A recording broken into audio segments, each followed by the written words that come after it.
On your Friday episode of Locked On Raptors, if the first 61 games of the year weren't proof that the Raptors need help at guard, Game 62 sure was.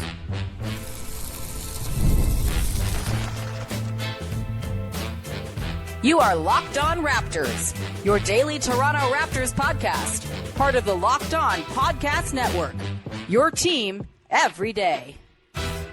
Hey,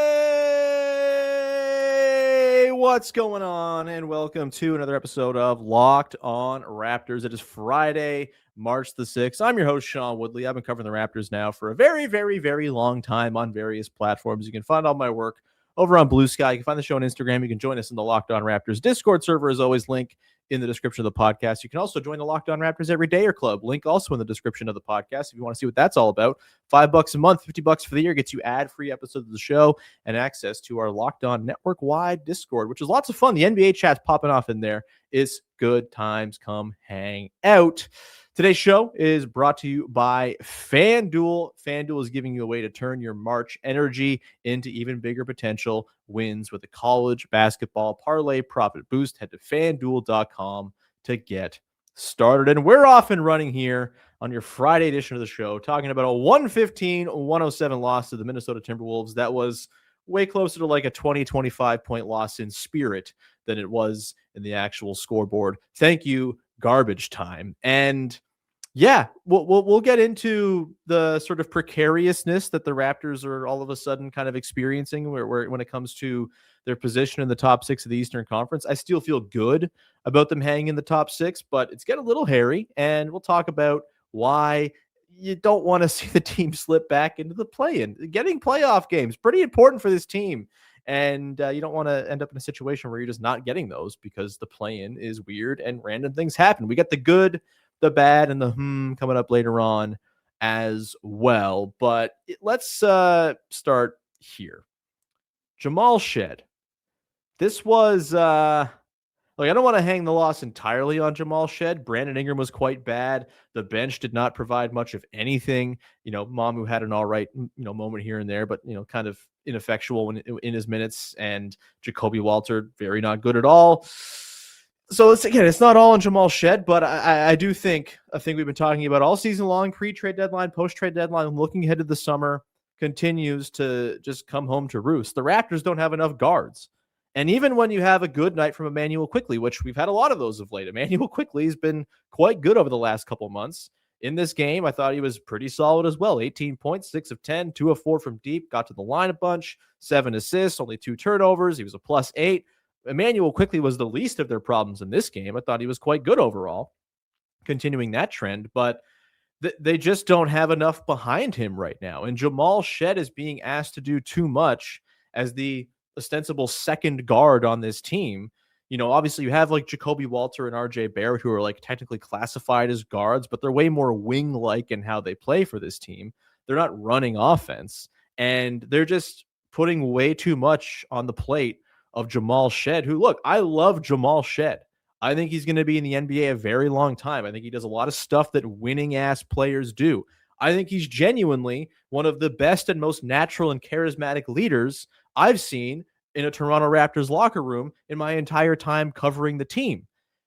But he's just being asked to do too much right now. And I think last night was as rough a Jamal Shead game as we've seen all year. 1 of 7 from the field, just 2 points, 1 assist, 3 turnovers, a -19. And I think he earned every single one of those -19s. When he was on the floor, the Raptors just kind of didn't have a shot in this game. Really forced, rushed stuff from him. The floater's not going right now, and the floater is kind of a non-negotiable for him if he's going to be effective on offense. It's a shot he can get to. It's also a shot teams are conceding because he's only hit 34% of his shots from short mid-range this season. That's well down from last year, and it's been a pretty rough go over the last handful of games here in particular. You couple that with, he's just not a super potent pick and roll scorer overall when he runs offense. Not a pull-up threat from 3, doesn't always get all the way to the rim. And so he does lean on that floater quite a bit. And on the season, he's averaging just 0.74 points per possession on the shots he takes as a pick and roll ball handler. The team's efficiency goes up a little bit when you factor in his passes, quite a bit, actually, like almost, up near 1 point per possession. But all told, when he's got the ball in his hands and he's got to shoot, it's just not going in the hole enough for it to really work. And again, a little bit of like doing too much syndrome from Jamal Shead last night, forced erratic passes, missing like easy seals. Brandon Ingram gets Dante DiVincenzo on a deep seal at one point in the game, and it should be like an easy 2 points. You just got to loft that entry pass in. Should be a pretty elemental pass for a point guard to make. And he just kind of throws it directly into the chest of Dante DiVincenzo, who's fronting Ingram at the time. And just like those little things, those turnovers, the sort of decreased ball security we're seeing from Shead of late, I think all just symptomatic of him being asked to do too much. Like, he's more or less being asked to be the sixth man on this team. He's playing in closing lineups. He's unlocking that 2-guard lineup for the Raptors that has largely been effective this season, though less so over the last 15, 20 games as Shead's hit a bit of a wall here. And it's not his fault. Like, this is just a team that kind of bafflingly has now for half a decade just kind of undervalued guard play. And I mean, it's a really good thing Emmanuel Quickley stayed healthy all season long. We saw the effects of him not being available last year. The season was over before it started. Like, this year, Quickley being healthy has been enormous because he is that sort of one element of guard play you're getting. And Shead brings it sometimes, but again, over the last little bit, it's just really fallen off, and his efficiency is just not there. He's averaging less than a point per shot attempt. He's a 9th percentile efficiency guy per shot attempt on cleaning the glass among all guards. His true shooting percentage is 49.2%. And, asked to be the sixth man of this team, playing in clutch minutes, playing in high leverage minutes, I think it's just too much for a guy who'd probably be a lot more at home as like an eighth man who you love having on your team. You're happy when he's on the floor as kind of a steward of your offense, but he can't be a guy who has to create a bunch for you because he just doesn't have those tools in the tool bag. And again, you're seeing it, I think, kind of manifest itself a little bit when it comes to like his assist to turnover ratio, for example. On the season, he's got a 3.65 assist to turnover ratio. That's fantastic. That's really good. Over the last 15 games, it's now to 2.28, and there's just not enough margin for error for him. He doesn't do enough in the other aspects of running offense that you can afford a drop off like that. Even if a better than 2-to-1 assist to turnover ratio is considered good, like, it's just not good enough for a guy like Shead who just doesn't put the ball in the hole, doesn't fill up the offense quite enough in the other aspects that he brings. And so, yeah, like, look, so it's not an issue they addressed at the trade deadline. It was clear the issue to address if they were going to address one. And ultimately it's fine, right? Like, this season was not and has never been about optimizing their ceiling for this year. I know there's some consternation about why couldn't they get Ayo Dosunmu. I was very much, hey, if you can go get Ayo Dosunmu, I'm into that. There are reasons why you don't do that. He's got to get paid this summer. The Raptors owe a lot of money to a lot of guys. Maybe they didn't want to do the rental thing as much as I maybe kind of was all right with a rental if they offered up second round picks as the only thing going out.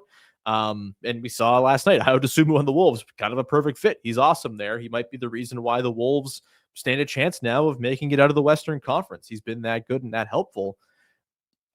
I get the Raptors not doing it. Their bullets right now are precious, and their picks that they currently have, which is all of them, are the path to improvement, are the path to finding your long-term guard solution.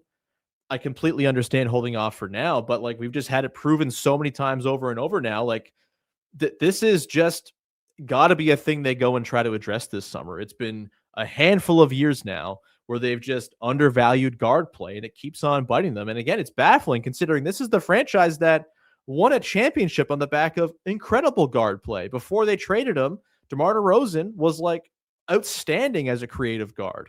Kyle Lowry, one of the best guards in the NBA for a decade. Fred VanVleet comes in, and what he brings to you is more excellent guard play, a succession, a passing of the baton of the guard play that made the Raptors for so long. And it's kind of perplexing that it's been a position that's been so undervalued over the last few years. I get it. Size rules in the NBA now.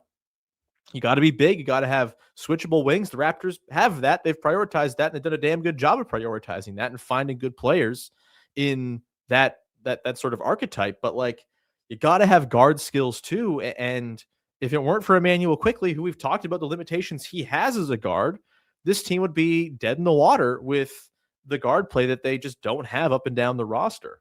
It's just, even if it's not their forever guard solution that they find this summer, even if it's not the guy who you're going to lock in as like the running mate for Scotty Barnes for the next 4+ years, there's got to be some sort of intermediate fix. There's got to be a third guy brought into the guard room to play with quickly, to move Shead to the bench a little bit more in those sort of clutch moments where you have someone more reliable to run offense. Like there's got to be something.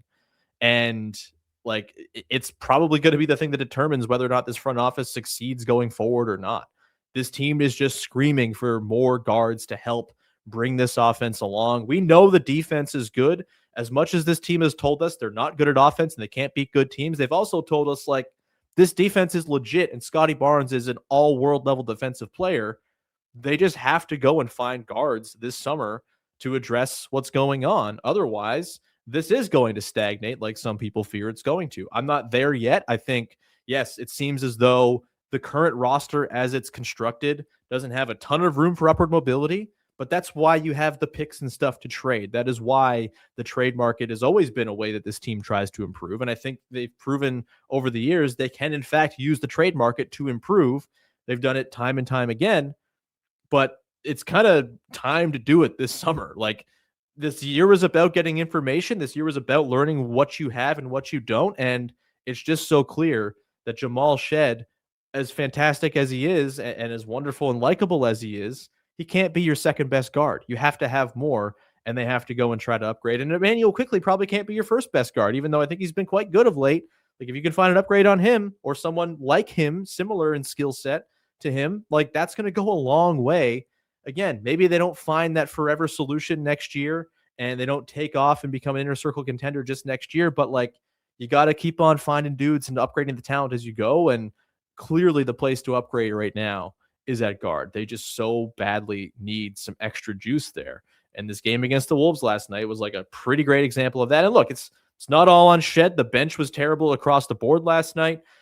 They so badly missed Colin Murray-Boyles. Like there's all sorts of stuff going on right now, but I think the way Shead played last night, the way Shead struggled last night, pretty indicative of kind of the biggest need and biggest area for this team to look at going into the summer as they try to improve. And again, you give them the time, you give them the space. Like this is what this year was. We'll talk in a sec about how like big picture, nothing we see from here to the end of the year is really going to change what the summer probably has to look like and entail. And so you kind of give them the space to do that when the transaction window's open, but it will be serious. It'll be like a serious magnifying glass under the front office to go and try and address what the very clear problems are this summer. And you just hope they can do it and hope that in the meantime, they can find some ways to squeeze out like one of these games against a good team, please.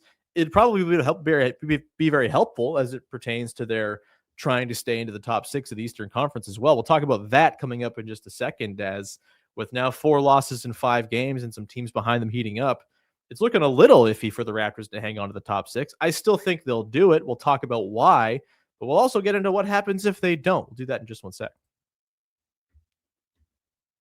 Today's show is brought to you by FanDuel. College basketball is nonstop. Big games, tight spreads, momentum swings every single night from early tip-offs to late West Coast shootouts. There's always action on the board, and now FanDuel is giving you a way to turn that energy into even bigger potential wins with a college basketball parlay profit boost. You can build any college hoops parlay you want, rivalry games, ranked matchups, whatever fits your read, and you can mix spreads, totals, player props to match to see the slate playing out, and then you can apply the profit boost and instantly bump up the potential payout. If you're someone who likes to hitch your wagon to a potential like upset surprise in March Madness, maybe you want to ride the favorites because you think they're the most likely to win. All that is available for you to go and play around with over at FanDuel. Go safe, go bold, ride with the team you've been following all season. It's your parlay, your style, now with more upside behind it. Head to FanDuel.com to get started. That's FanDuel.com. Play your game. Back at it here. Before we dive into the play-in race heating up, we will quickly remind you the Locked On Raptors Every Day Club is available for you to sign up right now. Link in the description of the podcast. $5 a month, $50 for the year gets you ad-free episodes of the show, and you are welcome to sign on up anytime. It's really helpful to me when you do it. We'd love to see a little push before the playoffs. If you've been thinking about jumping in, now's a great time. And the Locked On Discord that you get access to as well here is a lot of fun. You get listeners from across the globe talking sports, whether it's the World Baseball Classic, whether it's just a general NBA chat. There's local chats for every show as well. We'd love to see you become part of our listener community over on the Locked On Network-wide Discord as part of the Everydayer Club. Come hang out. We'd love to see you. Okay. The play-in race, I guess the race for the top 6, I guess is the better way to put it. It's not racing to get into the play-in. It's racing to stay out. The Toronto Raptors now 1 game up on the Sixers, who sit in the 6th seed. They're 1.5 games up. The Raptors are on the Magic and the Heat, still 3.5 up on the Charlotte Hornets. The Atlanta Hawks are also there too. Look, the Raptors, I still think they are the leaders in the clubhouse. All of the projection models suggest they're likely to finish with the 5th or 6th seed. 5th still the most likely place for them to land. I think it's fair to ask, like, what happens if they do fall out? Again, I don't think they will. I think the remaining schedule is easy enough. They have the 22nd hardest remaining schedule now. Now they've blasted through these games against the Wolves, the Knicks, the Thunder, the Spurs. Like, their schedule is easier than it is not down the stretch now. And so I think they're going to rack up enough wins here. They're at 35 wins right now. I think if, over the final 20 games, can you go 12-8, get to 47? That feels pretty reasonable to me. And, they've got some big games on the schedule. They play the Heat twice in the final week of the year. Those could matter a lot at this point. So there's plenty of time for this to change and for me to look stupid for feeling comfortable right now. But, I think it's worth kind of examining what happens if they do fall out of the top 6. And look, it's going to be a gut punch if they do, particularly if they can't make it through the play-in. And look, I would bet on them to win one of the play-in games, especially if they're hosting one in the 7-8 spot. I would guess that they will win a play-in game and make it into the playoffs. Although, do you want to play the Celtics or the Pistons in round 1 more than you want to play maybe the Cavs? I don't know. I mean, all those 4 teams are good at the top. And so it's going to be tough sledding no matter what.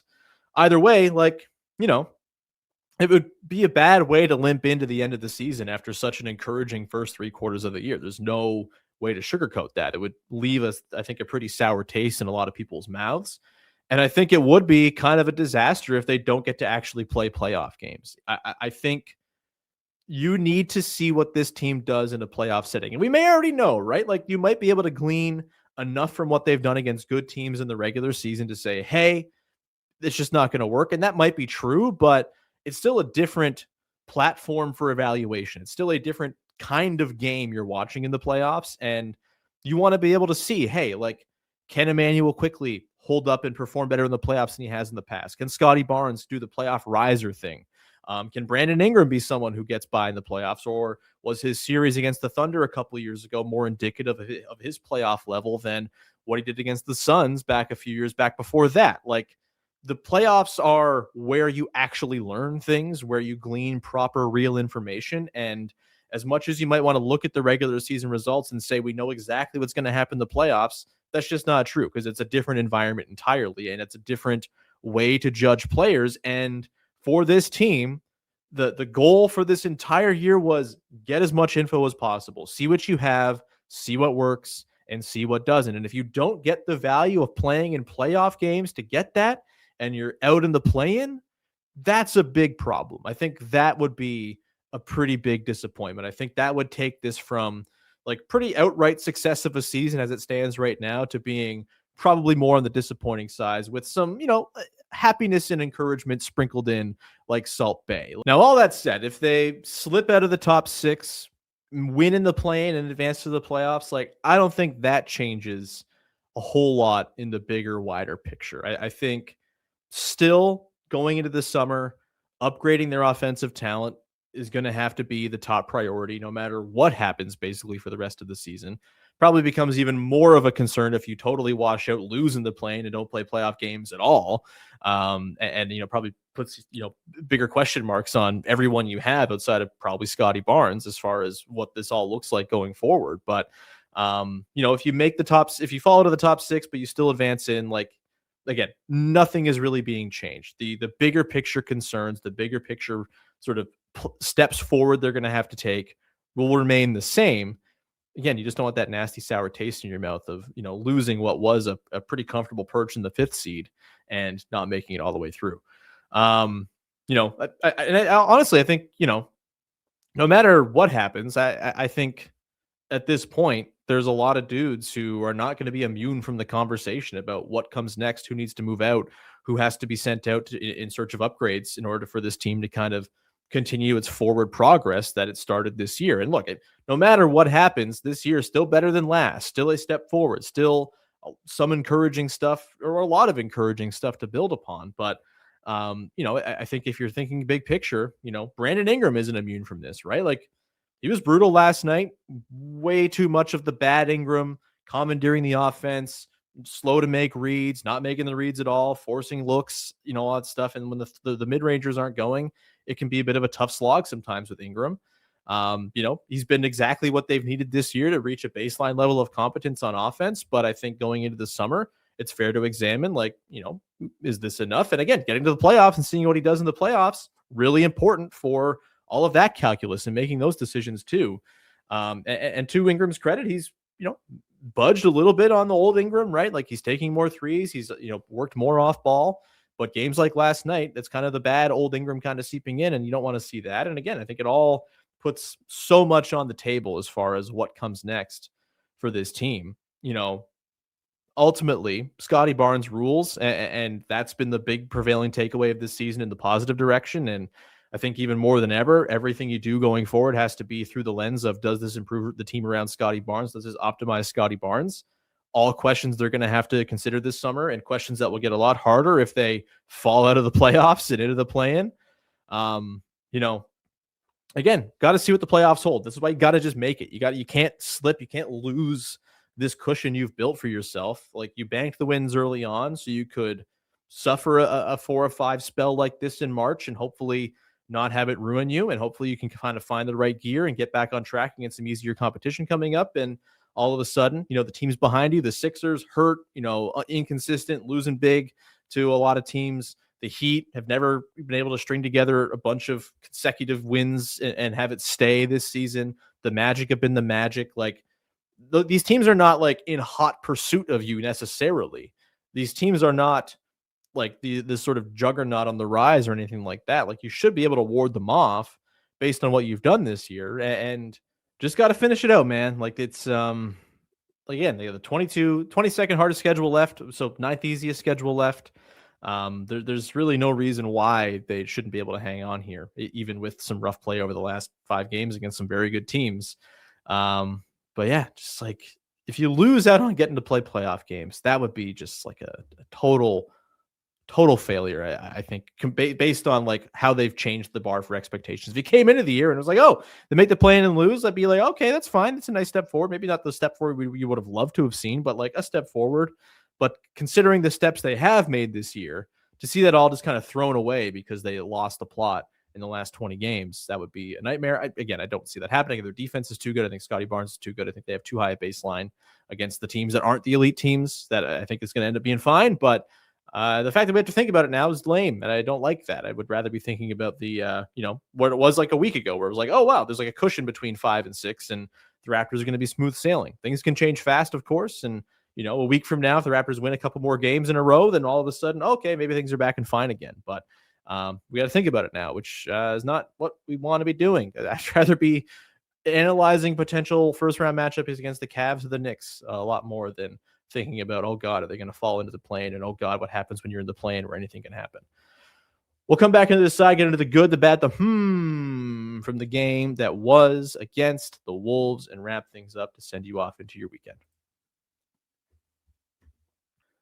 Today's show is brought to you by 5-Hour Energy and the 5-Hour Energy flavor draft. It's ready to go. There's 18 on the board, 18 flavors on the board.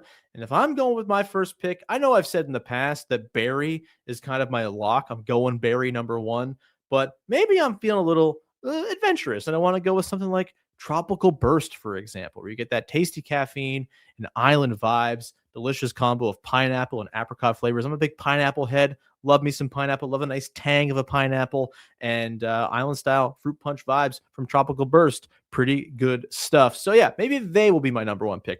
Again, berry, my old reliable back in the day when I was someone who had a lot of 5-hour energies to keep myself going through writing late night papers and things like that. not so much the case anymore. Maybe I'm moving into and maturing in my adulthood, and tropical burst is going to be the way that I go forward. Either way, you can pick your favorite flavors over at 5hourenergy.com or at Amazon, where you can find your favorite flavors and order yourself a whole bunch of them. It's 5-Hour Energy shots, again, available at 5hourenergy.com or Amazon. Go check out your flavors and get yourself a nice little caffeine kick to keep your day rolling. Today's show is also brought to you by Indeed.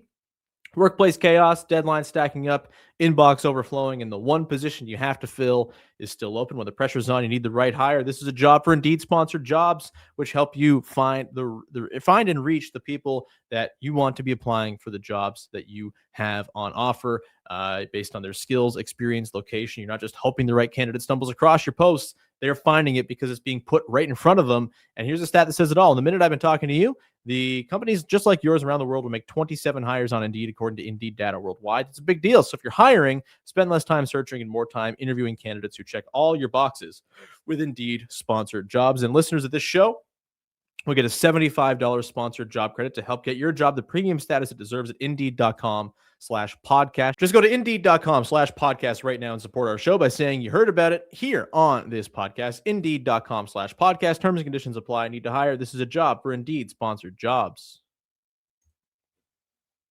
All right, wrapping things up here with the good, the bad, and the That's how we wrap up every episode of this here podcast on the heels of a Toronto Raptors basketball game. Of course, digging into the game against the Wolves last night. The good, I'm going to go with RJ Barrett. He was really good in this game and kind of the lifeblood of their offense at times.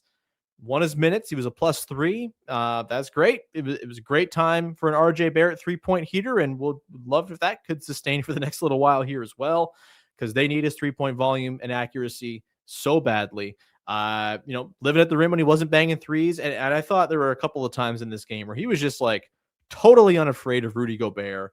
And it was awesome. Some great displays of patience with Gobert lurking. There was one possession where you had like RJ and Gobert kind of playing a game of chicken at the rim. It felt like it took like 12 seconds for it all to evolve as they just stared each other down, like who's going to flinch first, who's going to make the first move.